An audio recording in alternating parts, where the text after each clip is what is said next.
TP51 എന്ന് പറഞ്ഞൊരു പടം വന്നു.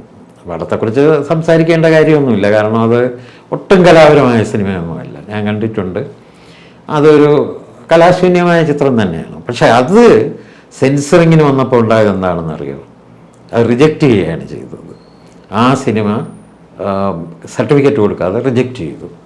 പിന്നെ റിവൈസിങ് കമ്മിറ്റി കണ്ടിട്ടാണ് അതിന് അപ്രൂവൽ കൊടുക്കുന്നത്. അപ്പോൾ ഇങ്ങനെ റിജക്റ്റ് ചെയ്ത അവസരത്തിൽ പലരും പറയുന്നുണ്ടായിരുന്നു, ഇത് CPMകാർക്കെതിരായിട്ടുള്ള സിനിമയല്ലേ, പിന്നെ എന്തിനാണ് ഈ കേന്ദ്ര സർക്കാരിൻ്റെ സെൻസർ ബോർഡ് അതിനോട് ഇങ്ങനെ കാണിക്കുന്നത്? അതൊക്കെ കാണിക്കണ്ടേ, കട്ടൊന്നും കൊടുക്കാതെ ആളുകൾക്ക് കാണിച്ചു കൊടുത്താൽ പോരെ എന്ന് ചോദിച്ചിരുന്നു ആ കാലത്ത് മറ്റുള്ളവർ.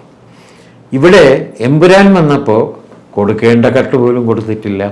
അപ്പോൾ അത് നിങ്ങൾ ആദ്യം ആലോചിക്കണം. കാരണം കേന്ദ്ര ഗവൺമെൻറ് സെൻസർ ബോർഡ് അത് CPMനെതിരായി വന്ന ഒരു സിനിമയ്ക്ക് ധാരാളം കട്ടുകൾ, അത് സർട്ടിഫിക്കറ്റ് പോലും കൊടുത്തില്ല.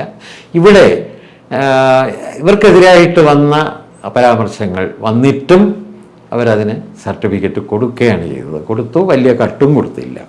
പിന്നീട് വന്നത് ഇതിൻ്റെ അണിയറ പ്രവർത്തകർ തന്നെ അവർ സ്വയമേവ കട്ട് ചെയ്യുകയാണ്. അതിനൊരിക്കലും ഒരു പുറത്തു നിന്നുള്ള അഭിപ്രായങ്ങളുമായിട്ടോ സമ്മർദ്ദമെന്നോ ഒന്നും പറയാൻ പറ്റില്ല. കാരണം സെൻസർ ബോർഡ് സെൻസർ ചെയ്യാത്ത സ്ഥിതിക്ക് അതിൽ പിന്നെ അവരൊന്നും ചെയ്യേണ്ട കാര്യമില്ല. അപ്പോൾ പുറത്തു നിന്ന് വിമർശനങ്ങളുണ്ടായി, ശകാരങ്ങളുണ്ടായി, ചീത്തവിളിയുണ്ടായി, ഒക്കെ ശരിയാണ്.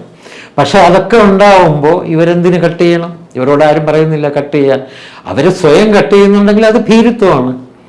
അപ്പോൾ ഞങ്ങളത് കട്ട് ചെയ്യുന്നില്ല എന്ന് തന്നെ തീരുമാനിച്ചാൽ അത് തീരുമാനിച്ചു തന്നെ.